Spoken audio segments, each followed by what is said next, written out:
All right, welcome everyone. So this is the beginning of a new unit. This is Introduction to Quadratic, so let's begin. You'll notice on the first slide that you're looking at, it tells you we're going to analyze quadratic functions, and so it shows you the standards that we're actually using. So for AFDA standard number 1, you need to be able to investigate and analyze linear, quadratic, exponential, and logarithmic functions and their families. Continuity, things like intercepts, zeros, domain range, and so you can see read all that for yourself. Now, we'll be doing exponential and logarithmic separately, so at a later time, and you've done linear before in Algebra 1 and reviewed briefly in this class, so we'll be really focusing on quadratics. So let's just move on to the next one. All right, so I'm going to go ahead and be filling in, and so you can read and follow along on your notes or take notes, whatever you're doing at this time. But basically what you see is standard form is f of x equals ax squared plus bx plus c. Now, please keep in mind what you're used to seeing here is a y. They're interchangeable, but you do need to start getting used to seeing f of x. Now, a quadratic function has a degree of 2. Notice that's the highest power. Hopefully you remember how to find degrees previously from Algebra 1. Now, here it says write the following functions as a quadratic function in standard form by multiplying. They say FOIL. I'll be honest, I don't normally use FOIL. I use the rectangular box method. But if you want to use FOIL, it's great. If you haven't done the box before, you should really check this out. And so what I like about the box is that you can use it to do any size polynomial, not just a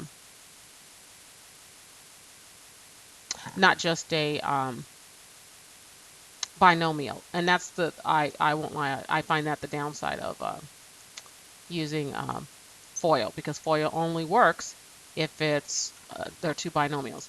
So what we're going to do here is I'm just going to draw a line here. And I'm going to draw a line here. Now, it doesn't matter which one of these you put which way, so hopefully you've seen this before. If you haven't, you can learn. If you've seen it, it's just a good refresher. So what we're going to do is, notice here's the 3x plus 5, here's the 2x minus 1. I only put operations or signs if it's a negative. If it's positive, I understand it's going to do that. So I'm going to multiply these two, and you're going to get 6x squared. Multiply these two, which goes in this box, so you notice it's that intersection thing. And then these two, so there's 10x, and then negative 5. So you're going to have f of x equals 6x squared plus 7x minus 5. What I did here, let's undo that. Okay. So what I did here is I combined like terms because you had x terms here. Okay. And that's how you do that. And again, you can do the same thing here. Doesn't really matter, you're going to get the same answer, okay? Or you can just FOIL distributive method or whatever. So you're going to get 2x squared. And notice I'm putting my g of x here because this is an equation or a function, and so you need to have equal to something. So this is negative 5x, negative 4x, so minus 9x plus 10. I think that's right. Okay. And that's what we're asking you to do. So that's the first thing. You want to put it in, this is standard form, ax squared plus bx plus c. There's also vertex form, but we'll talk about that at another time. All right. Now, here what we're going to do is we're going to pick some x values. We're going to plug them into, substitute them into the quadratic in order to find the y value. We're going to plot several points in order to find the graphic. So in the front of the graph. So here's what we have to do. You have to do at least 5. You can't get away with doing 2 like with a line, or even possibly 3. We need at least 5. And so one thing you want to see here is that your y equals x squared is what we call our parent function for quadratics. So everything else that you see that's a quadratic is some version of that. So it's either wider or narrow, or it opens up, it's opening down, left or right or whatever, but this is called your parent function. Okay? And so here we're going to go ahead and fill in the table, and then we're going to graph it, and I'll show you what that looks like. Okay, let's do that. Okay, so here, what we're looking for here, there it is. Okay, we're just going to do that. So we're going to have negative 2 squared, which is 4. Here we're going to have negative 1 squared, which is 1. 0 squared, which is 0. 1 squared, and 2 squared, which is 4. And so what you notice is this is starting to repeat. So we're going to do negative 2, 4, 1, 2, 3, there's 1. And then we're going to do negative 1, 1. We're going to do 0, 0. And then 1, 1. And then 2, 4. Okay, and then you're just going to connect it with a little curve. And I always put arrows on the end of mine so you know that it's going on forever. So the shape of the graph of a quadratic is called is a parabola. Okay. And so the graph of all quadratics will be in the form of a parabola. Okay. So that's your shape. And in our case, it's going to either open up or down, but keep in mind it can also open left and right. Okay, so, and then we're going to talk about this some more. So I'm going to regraph this so that you kind of see. And there's that one and that one. And 1, 2, 3, 4. And there. Okay, and again, we're going to, okay. Now, some things that you need to be able to identify here. I'm going to change the color so that you can really see. But some things you need to be able to identify. One is the vertex. So the vertex is this lowest point, okay? If it's opening up. If it's opening down, it's the highest point. So in this case, this is the vertex. And so notice that your ordered pair is 0, 0. Okay, axis of symmetry. That's the line that cuts your parabola in half, so which shows you that there are mirror images on both sides. You should remember symmetry from taking geometry. So the line here that cuts them in half is your y-axis, which is x equals 0. You should keep in mind that this is always an equation. Always an equation. This is an ordered pair. Now, this part's easy. Does the graph open up or down? It opens up. Does it have a max or a minimum? Well, if it's opening up, it goes on forever up here. So that means it has a minimum value. And what is the minimum value? It's 0, 0. So your vertex is always your minimum value or your maximum value. And then your domain, we can put in anything for x. So this is going to be all real numbers. Okay, but our range, notice it only goes down to the x-axis. So our range is going to be y is greater than or equal to 0. And then zeros, roots, and solutions are all used interchangeably. So those are your x-intercepts. So the x-intercept here is going to be 0, 0. Okay. Now, we're going to go into a little more definition on a later slide, but just kind of wanted you to see where I got all that from. So it should be pretty easy to catch on to. One of the things with the zeros, roots, or solutions, please keep in mind you can have none, you can have 1, or you can have 2. Okay, so hopefully you'll see that a little bit in a bit. Okay, so now I'm going to fill in, these are all just notes so you can kind of see, there we go. So you can kind of see some of the things you really need to know here. So here, when A is greater than 0 or A is positive, your parabola opens up. And when A is less than 0 or negative, it opens down. Okay? You find the x value of the vertex is found other than looking at the graph. You want to use the formula, and the formula is x equals negative b over 2a. Okay? Now to find the y value, once you get the x value, you just substitute the x value into the equation and solve for y. Pretty easy. Now, that line that I was telling you that cuts the parabola in half, that imaginary vertical line, it goes through the vertex and it divides the parabola into two symmetrical halves. This x value will also be the x value of the vertex. So the equation for it is the same. X equals negative b over 2a. Okay, now it has a maximum or a minimum on your vertex. So if it opens up, it has a minimum, and if it opens down, it has a maximum. Okay, that's how you know. And then your x-intercepts, those are also called roots or zeros or solutions. It's where your parabola crosses or touches the x-axis. Okay, and that's where we're going from there. We're going to change color and keep going. Now, here we're going to do a different one. What you should notice is it's very similar to what we were doing, except now there's a negative out front. So we're going to go ahead and fill in this table. Okay, and so this is going to be negative 2 squared, because remember this is negative x squared.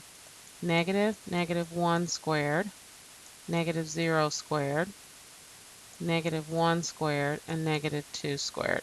Okay, now, so if this is, when you square negative 2, you get a positive number, but negative x squared means it's the opposite of that. So then here you're going to get a negative 4. Here you're going to get a negative 1. Here you're going to get 0 because it doesn't have a sign. Here you're going to get negative 1, and here you're going to get negative 4. Notice again it repeats, so we're going to have 0, 0 here, negative 2, 1, 2, 3, 4, and negative 1, negative 1, and then notice you can just regraph it, or notice me, I just noticed the mirror image. And so I'm going to go ahead and do the graph. Okay, now we want to fill in. So now notice it's opening down now.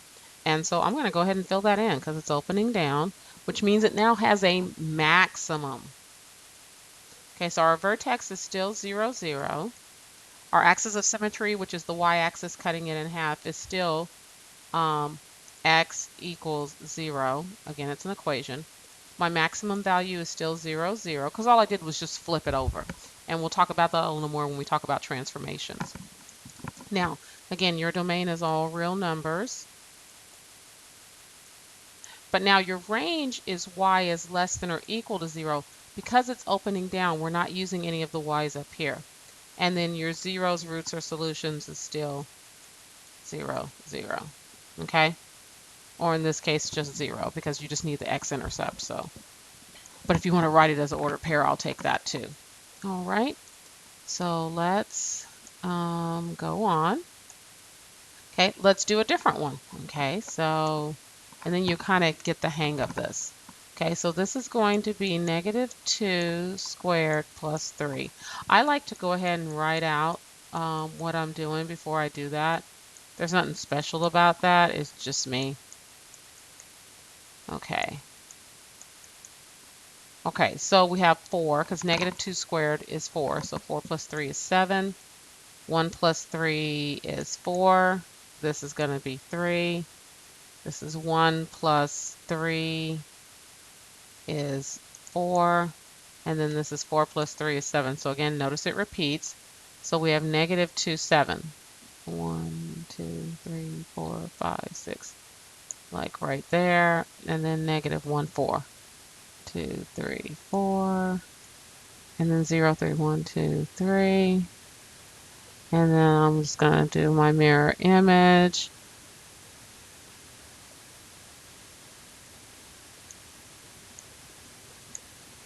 Okay. Now,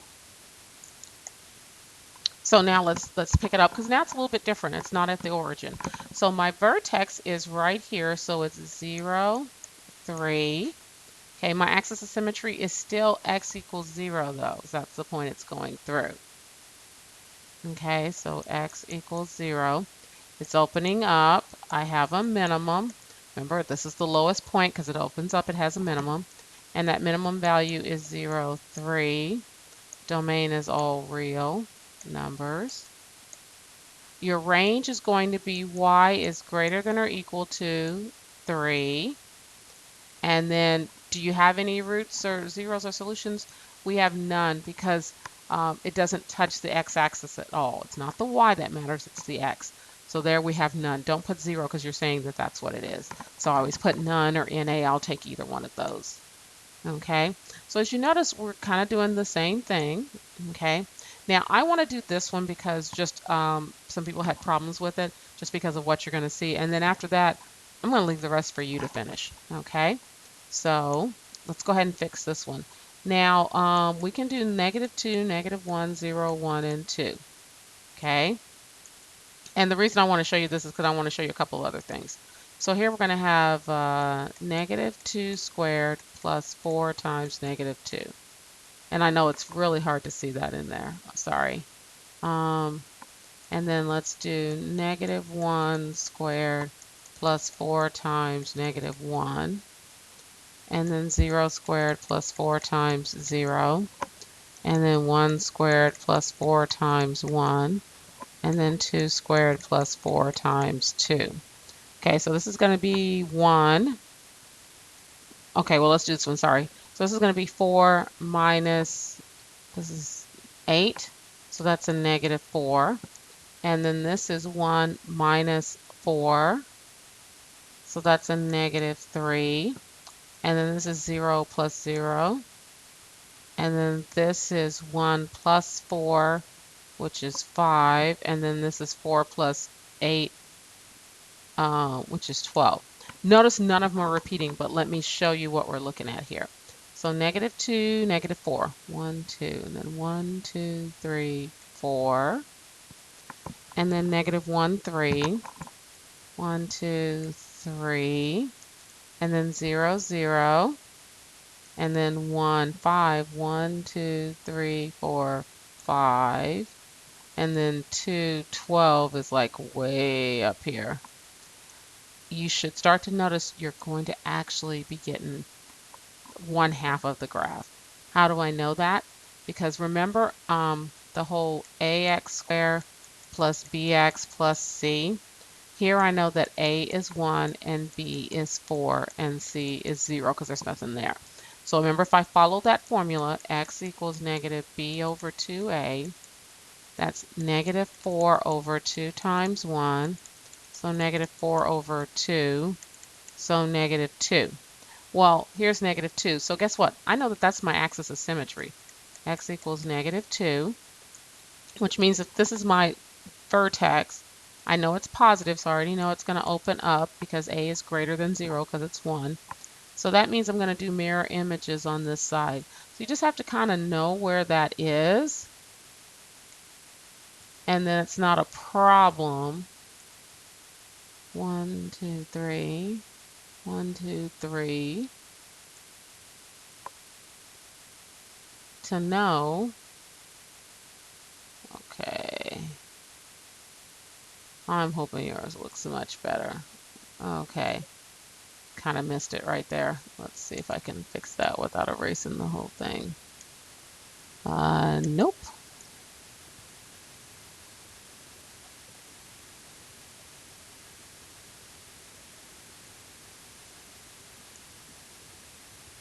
Okay, so now my vertex is negative 2, 1, 2, 3, negative 4. We already established it opens up. It has a minimum value, and the minimum value happens to be the vertex. So this is going to be negative 2, negative 4, all real numbers.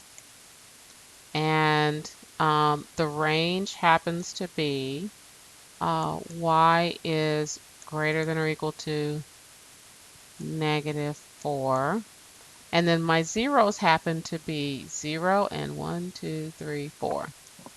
So negative 4 and 0. Notice I use a colon instead of a comma because I didn't write them as an ordered pair, so I'll take either one. So you just kind of have to pay attention and know where it looks like it's starting over. If you're not sure where it starts over, if you have the vertex, notice that I used the formula here to find the x value, so then I can kind of tell, oh, I already had that done. So that made it really easy. Okay, so what I'd like you to do at this point, and when we talked about this in class, is you need to finish these up because I will be looking for them. And so there's only a couple more. There's 4, 5, and 6. So we will see you on the next video.